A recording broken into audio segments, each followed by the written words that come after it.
Hello दोस्तों, कैसे हैं आप सब। आज मैं एक नया वीडियो लेके आया हूँ आपके लिए।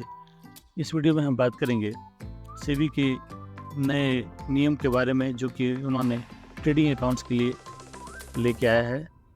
तो अगर आप एक इन्वेस्टर हैं और आप शेयर मार्केट में रुचि रखते हैं तो ये वीडियो आपके लिए बहुत ही खास होने वाली है। सो प्लीज़ इस वीडियो को अंत तक देखिए। तो चलिए शुरू करते हैं।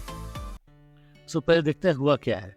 सेबी ने ये डिसाइड किया है कि अब से इन्वेस्टर के पास ये राइट होगा, ये उनके पास ये शक्ति होगी, ये फैसिलिटी दी जाएगी कि वो अपना ट्रेडिंग अकाउंट, ऑनलाइन एक्सेस अपने ट्रेडिंग अकाउंट को ब्लॉक कर सकते हैं और अनब्लॉक भी करवा सकते हैं। इसके लिए सेबी ने बोला है कि जितने भी डीपीज हैं, जितने भी डिपॉजिटरी पार्टिसिपेंट्स हैं, जितने आप कह सकते हैं जितने की ब्रोकर्स हैं, उनको अप्रैल 1 के पहले एक सिस्टम डिसाइड करना पड़ेगा। ये सिस्टम डिसाइड करने की जिम्मेदारी उन्होंने ब्रोकर्स इंडस्ट्री स्टैंडर्ड्स फोरम, जो कि ब्रोकर्स का वॉलंटरी ऑर्गेनाइजेशन है, उसको दी है। और इसको शेयर मार्केट रेगुलेटर जो कि हमारा सेबी है, उसके साथ उनको विचार विमर्श करके ये सिस्टम अप्रैल 1 तक तय करना है। अभी ये जो सुविधा है ये डीमैट अकाउंट के लिए अवेलेबल है। आप अपने डीमैट अकाउंट को कभी भी वॉलंटरली ब्लॉक या अनब्लॉक कर सकते हैं। और बट ये सुविधा ट्रेडिंग अकाउंट के लिए नहीं थी। तो अब ये सुविधा सेबी ने ट्रेडिंग अकाउंट के लिए करने के लिए भी डीपीएस को कहा है। लेकिन अभी थोड़ा सा ये कन्फ्यूजिंग हो रहा है, क्योंकि डीमैट अकाउंट क्या है, ट्रेडिंग अकाउंट क्या है, इन दोनों में डिफरेंस क्या है। अगर आप ये नहीं जानते हैं, क्योंकि आजकल होता क्या है कि बहुत सारे जो ऑलमोस्ट ऑल द डीपीएस जो सभी हैं वो एक ही फॉर्म साइन करवाते हैं और सारे अकाउंट आपके खोल दिए जाते हैं। तो नॉर्मली हमें पता ही नहीं होता कि हमने कोई ये अलग अलग तरह के अकाउंट खुलाए हैं। जैसे आप अपने कोटक 3-in-1 के बारे में सुना होगा। कोटक 3-in-1 में आपका सेविंग्स अकाउंट भी खोलते हैं, वो आपका डिविडेंड अकाउंट भी खोलते हैं और आपका ट्रेडिंग अकाउंट भी खोलते हैं। तो नॉर्मली हमें डिफरेंस पता नहीं होता है। आइए हम देखते हैं डिफरेंस है क्या। नॉर्मली आप ये समझ सकते हैं कि डीमैट अकाउंट एक ऐसा अकाउंट है जिसमें कि आप सारे डीमैट मतलब डीमैटेरियलाइज, जो कि अब फिजिकल से जो सॉफ्ट कॉपी आप जहाँ आप रख रहे हैं अपने शेयर्स की, अपने इन्वेस्टमेंट्स की, ये इन्वेस्टमेंट म्यूचुअल फंड भी हो सकते हैं, इक्विटी शेयर्स भी हो सकते हैं, ये ETF हो सकते हैं, ये गवर्नमेंट सिक्योरिटीज़ हो सकती हैं, ये आप वहाँ पे रखते हैं। तो अगर आपके पास एक फिजिकल शेयर सर्टिफिकेट है और आपको आप चाहते हैं कि आप उसको डीमैट में कन्वर्ट करवाएं, तो आपको एक डीमैट अकाउंट खुलवाना पड़ेगा जिसमें कि वो शेयर जाके डिपॉजिट हो जाएंगे। ये एक तरह का आप कह सकते हैं एक तरह की सेविंग अकाउंट है, जहाँ पे आप अपनी सिक्योरिटीज डीमैटेरियलाइज फॉर्म में रख सकते हैं। जबकि ट्रेडिंग अकाउंट ऐसा अकाउंट है, अगर आपको उस डीमैट अकाउंट से कुछ निकालना है या उसमें कुछ डालना है तो फिर आपको ट्रेडिंग अकाउंट की ज़रूरत पड़ेगी। अगर आपको कुछ खरीदना है, बेचना है स्टॉक एक्सचेंजेस में, क्योंकि अब जो फिजिकल ट्रेडिंग है वो अलाउड है नहीं, तो आपको ये ट्रेडिंग अकाउंट की ज़रूरत पड़ेगी, जिससे कि ये ट्रेडिंग अकाउंट आपके डीमैट अकाउंट से क्रेडिट या डेबिट कर पाए। तो आई थिंक ये डिफरेंस क्लियर होगा। आप इन जो डिफरेंसेस को पढ़ सकते हैं, बट जिस्ट यही है इन दोनों के डिफरेंस का। अभी अब आते हैं कि सेबी ने डिसाइड क्या किया है। पहले होता क्या था कि पहले लोगों के पास इंटरनेट कनेक्शन नहीं थे, उनके पास अपने पर्सनल कंप्यूटर्स नहीं थे। तो जो ब्रोकर्स हैं वो उनको एक फैसिलिटी प्रोवाइड किया करते थे जिसे कहा जाता था कॉल एंड ट्रेड फैसिलिटी। अब कॉल एंड ट्रेड फैसिलिटी क्या है, आप कभी भी किसी भी जगह से अपने ब्रोकर को कॉल कर सकते हैं और उनको इंस्ट्रक्शन दे सकते हैं कि आप सो एंड सो कंपनी के इतने शेयर्स इस प्राइस पे उठा लीजिए या बेच दीजिए, और ब्रोकर आपका काम करता था। लेकिन लीगली इस चीज़ को करने की शक्ति उनको पावर ऑफ अटर्नी देती थी। तो जब जिन्होंने भी डीमैट अकाउंट अपना खुलवाया हुआ है, पहले इवन आप अभी भी आप अगर डीमैट अकाउंट खुलवाते हैं तो वो आपसे ऑनलाइन पावर ऑफ अटर्नी लेते हैं।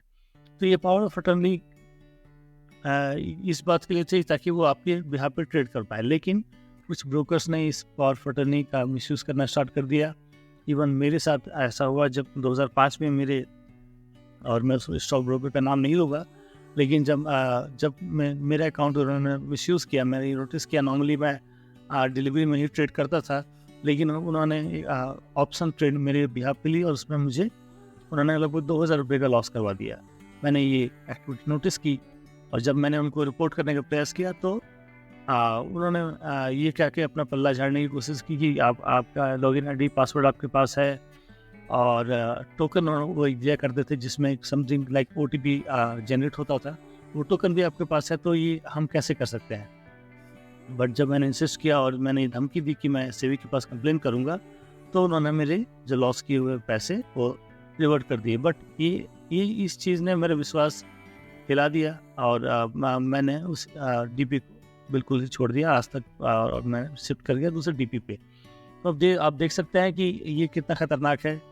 ये ना केवल आपको फाइनेंशियल लॉस करवा सकता है, बल्कि ये पूरे सिस्टम पे आपके विश्वास को भी हिला सकता है।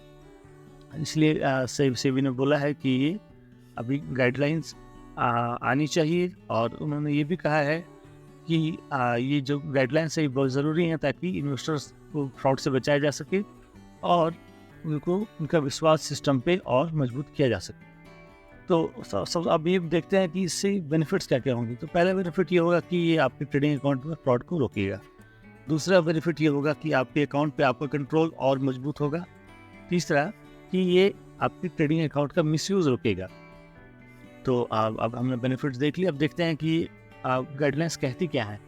गाइडलाइंस ये कह रही हैं कि जो भी DPs हैं, जो भी ब्रोकर्स हैं, उनको ये फैसिलिटी देनी पड़ेगी ट्रेडिंग मेंबर्स को कि वो अपना वो ट्रेडिंग अकाउंट वॉलंटरली ब्लॉक या अनब्लॉक कर पाएँ, और अगर वो ये रिक्वेस्ट अपने शेयर ब्रोकर को देते हैं तो कितने समय में तो ये उनका रिक्वेस्ट प्रोसेस किया जाएगा और जो अकाउंट है वो ब्लॉक किया जाएगा।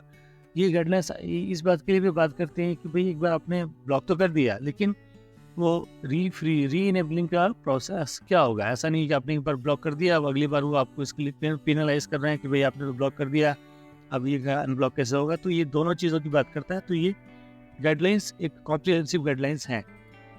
अभी हम देखते हैं कि इसकी टाइमलाइन क्या है इम्प्लीमेंटेशन के लिए। तो जैसे मैंने बोला कि सेबी ने कहा है कि आप 1 अप्रैल तक गाइडलाइंस बना लीजिए, और ये जो गाइडलाइंस है ये इफेक्ट में आ जाएंगी जुलाई 1, 2024 से। 1 जुलाई से आप अपने अकाउंट को वॉलंटरली फ्रीज या अनफ्रीज कर पाएंगे। तो और उन्होंने ये भी कहा है कि एक रिपोर्टिंग मैकेनिज्म भी आप डेवलप कीजिए ताकि ये कितने लोगों ने रिक्वेस्ट डाली और कितने समय में, ये सारी रिपोर्टिंग सेबी के पास जाएगी और सेबी उसको मॉनिटर करेगी। और ये इस पूरे प्रोसेस पे कंप्लायंस रिपोर्ट भी उनको फाइल करनी है December 31।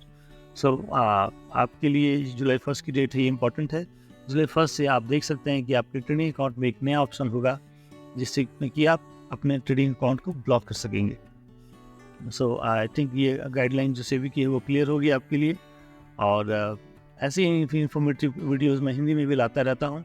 अगर आप फाइनेंस कॉन्सेप्ट्स और फाइनेंस न्यूज़ के बारे में इंटरेस्टेड हैं तो आप मेरा चैनल सब्सक्राइब कर सकते हैं। नॉर्मली मेरी वीडियोस इंग्लिश में आती हैं, लेकिन मैं कोशिश कर रहा हूँ कि ये हिंदी में भी मैं अपने वीडियोस लाऊं ताकि ये सभी के लिए उपलब्ध हो।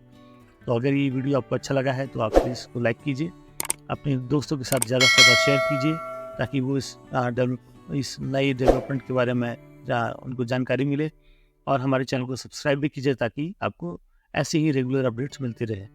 तो धन्यवाद फ्रेंड्स वीडियो को पूरा देखने के लिए, और अगली वीडियो तक के लिए मैं विदा लेता हूँ। धन्यवाद।